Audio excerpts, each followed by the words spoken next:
이번 시간은 KBS 프로그램을 말한답니다. 오늘은 김태훈 시청자 평가원이 백투더뮤직 시즌2에 대해 의견을 전합니다.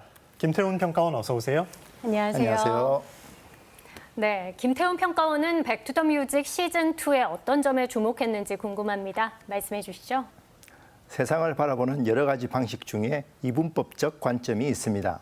남자와 여자, 어른과 아이, 정상과 비정상, 자연과 인공처럼 서로 대조되는 두 가지 범주를 설정해 대상을 이해하는 방식입니다.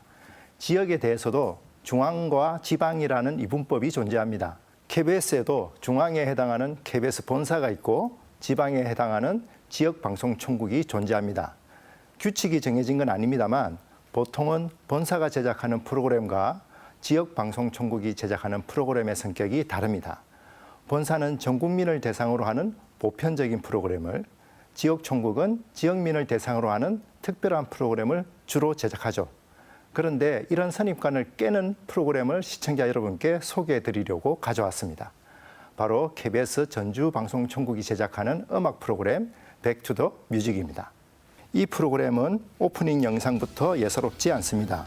스위치를 올리고 플러그를 꽂자 LP판이 돌아가면서 방송이 시작됩니다.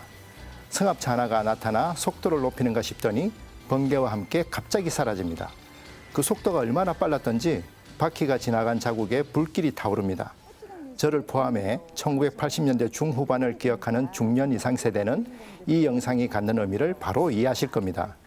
마이클 제이 폭스가 주연했던 영화 백투더뮤퓨처의 한 장면을 오마주한 것이니까요. 제가 백투더뮤직을 이 시간에 꼭 소개해야겠다고 마음먹은 이유는 올해 8월 말 이 프로그램이 두 번째 시즌을 시작했기 때문입니다. 첫 번째 시즌은 2020년 5월에 시작해 2023년 6월 말까지 약 3년에 걸쳐 120여 회가 제작됐습니다. 출연 가수도 100여 명을 훌쩍 넘습니다. 프로그램은 전주 지역은 물론 전국적으로도 크게 호평을 받았습니다. 유튜브 채널에서는 조회수가 1000만 회를 넘긴 영상이 등장할 정도로 주목을 받았습니다. 보통은 이 정도에서 만족하고 새로운 프로그램을 기획할 것 같은데 전주방송총국은 과감하게도 새 시즌을 시작하는 선택을 했습니다. 변진섭을 비롯해 임창재, 하남석, 박강성, 신계행, 서영은 등 지난주까지 8명의 가수가 새 시즌에서 소개됐습니다. 두 번째 시즌이 시작된다는 소식을 들었을 때 저는 뚝심이라는 단어가 먼저 생각났습니다. 지역 총국이 인력이나 예산에서 무척 어렵다는 사실은 이미 알려진 사실입니다. 그런데 어떻게 새 시즌으로 시작할 생각을 했을까요? 그래서 질문을 하나 가져왔습니다. 먼저 지역방송총국이 지역성을 초월해 전국 대중을 대상으로 하는 보편적인 프로그램을 제작한다는 사실에 박수를 보내드립니다.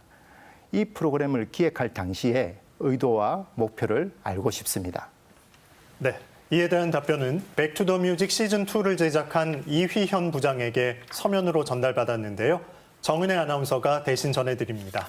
아이돌 위주의 음악 방송이 절대 다수인 텔레비전에 예전의 진한 향수와 추억을 담은 음악 프로그램 하나 만들고 싶었습니다.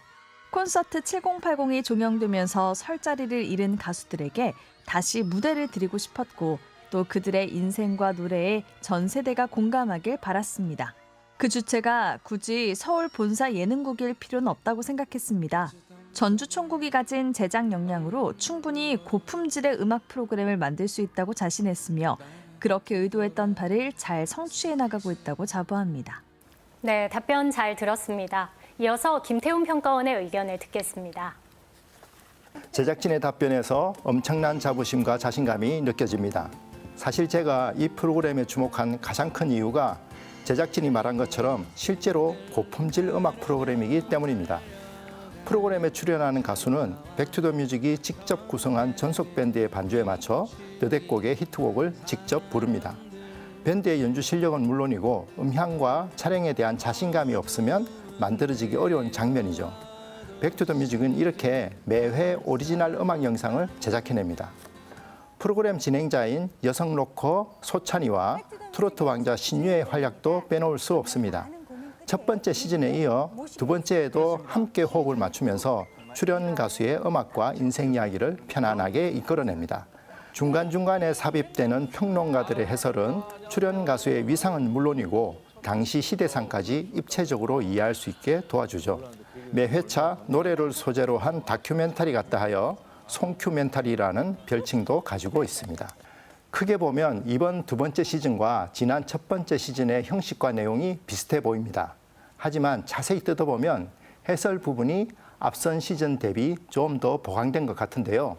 기존 임진모 음악평론가에 더해 팝 음악 전문가인 루노 나쿠스 씨가 가세했습니다. 그래서 질문을 하나 더 가져왔는데요.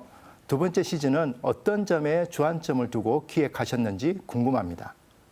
네, 이에 대한 답변도 대신 전해드립니다. 시즌 1은 온전히 출연 가수의 삶과 음악 활동 그리고 그의 대표곡들에 포커스를 맞췄습니다.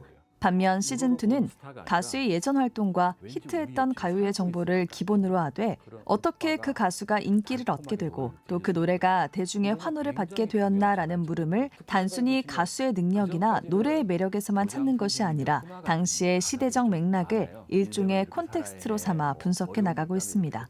예를 들면 변진섭 편의 경우 1980년대 경제 호황과 88 서울올림픽 열기 속에서 당시 젊은 세대들에게 한국 가요와 발라드가 어떻게 매력적으로 어필되었는지를 다양한 평론가들의 인터뷰 육성을 통해 전달합니다.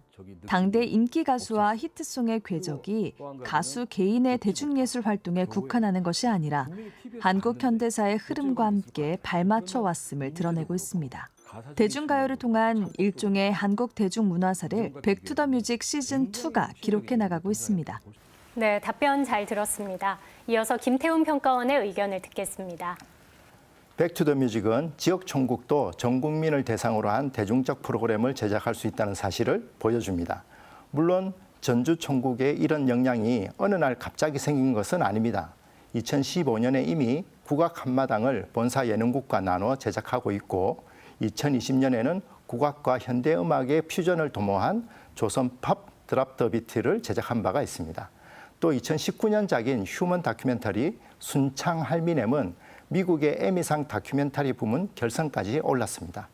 꽤 긴 시간 동안 음악 방송에 관한 경험과 역량을 축적한 결과물 중 하나가 백투더 뮤직인 것이죠. 전국의 KBS 지역 총국이 9개 있습니다. 이들 모두에서 백투더 뮤직 같은 대중적인 프로그램을 한두 개씩이라도 제작한다면 대한민국의 방송 생태계가 지금보다 훨씬 풍성해지지 않을까 하는 상상을 해봅니다. 좋은 모델을 만들어주신 백투더뮤직 제작팀에게 다시 한번 격려의 박수를 보내드립니다.